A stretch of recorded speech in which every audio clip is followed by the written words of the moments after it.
Okay, magandang hapon mga maano kong TV, maano kong viewers. Meron tayo dito mga potentiometer control.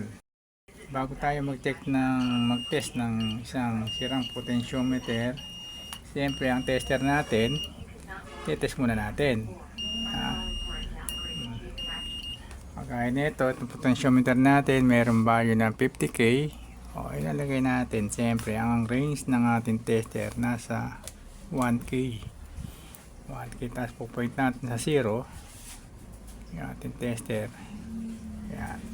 Saan natin tetestin ang value ng 50K yan, kailangan tatama sa 50K. Oh, meron siya 50K. Yun, meron siya. Okay, ganun lang ang ating paggamit ng tester. I-range muna natin sa 1K. Okay, ngayon sa konting bibigyan natin na konting kaalaman, siyempre paano natin malalaman na sira ang isang potentiometer control na luma kaysa bago. Siyempre dapat meron tayong tester na ginagamit, maging digital man yan o analog, kaya na itong gagamitin natin dito ngayon. Pakikita natin sa ating mga viewers kung paano mag-check ng isang potentiometer control na ganito. Ito ay may value na 50K. Yan, 50K. Yan. Pakikita natin, turo natin paano pag-check. Kailangan itong tatlong pin na ito, yung dulo sa dulo, meron kang masusukat na 50K. Yan, 50K. Natin. Pero high resistance na to. Low resistance na to. Ayan. Yan, 50K. Pero kung para natin sa bago, ito. Medyo konti lang din diferensya. Pakita natin ngayon yung sa luma at sa bago. Ito yung luma. Tester natin yung ito yung sira. Tester natin yung tapat natin test pa dito sa gitna. Tapos saka natin pipitin kung papalo siya pababa. Yun. Bo yung itaas. Bo. Yan. Dito sa baba, testin natin kasi double ito. Double siya. Testin natin kung meron siyang marireading dito sa baba. Pipitin natin. Wala. Kita nyo? Wala.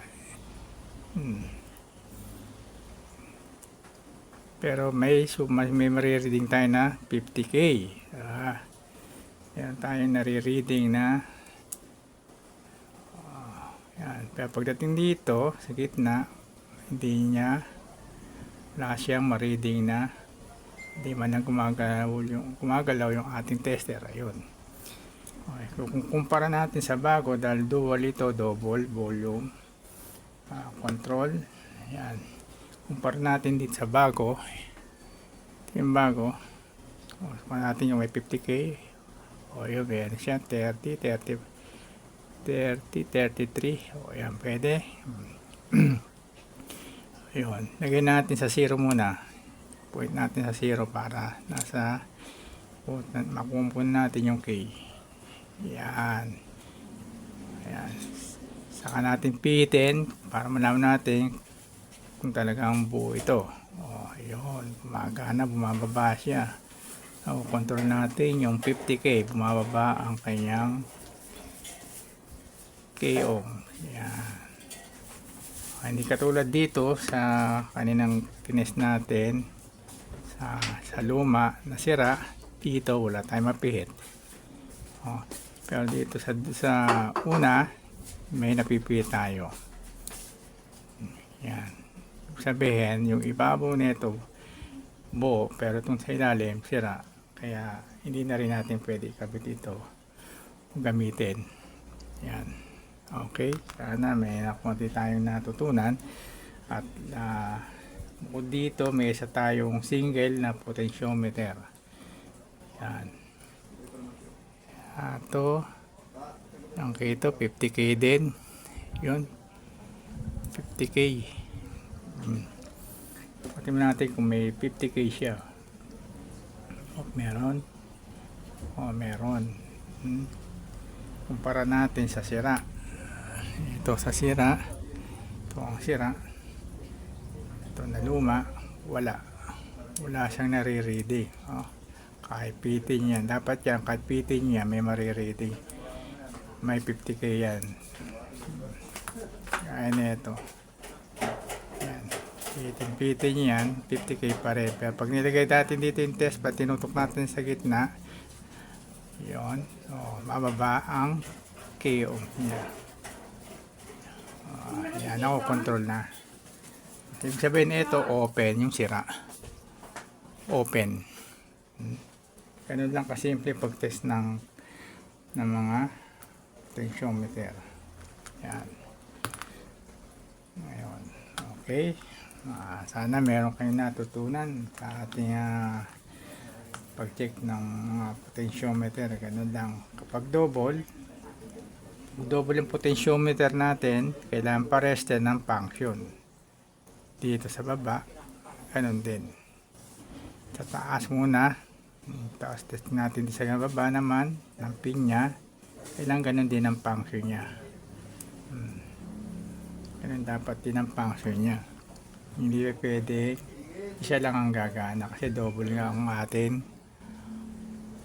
Nakikita ba? Ito wala. Marami kasi mga ito pwede pagmulan ng problema. Dahil double ito, kadalasan open, mababa yung resistance, yun lang. Ganun lang kasimple pag-check ng potentiometer. Yan, importante na may tester tayo. Alam natin paggamit ng tester din. Yun lang, kasimple lang. Maraming salamat. Sana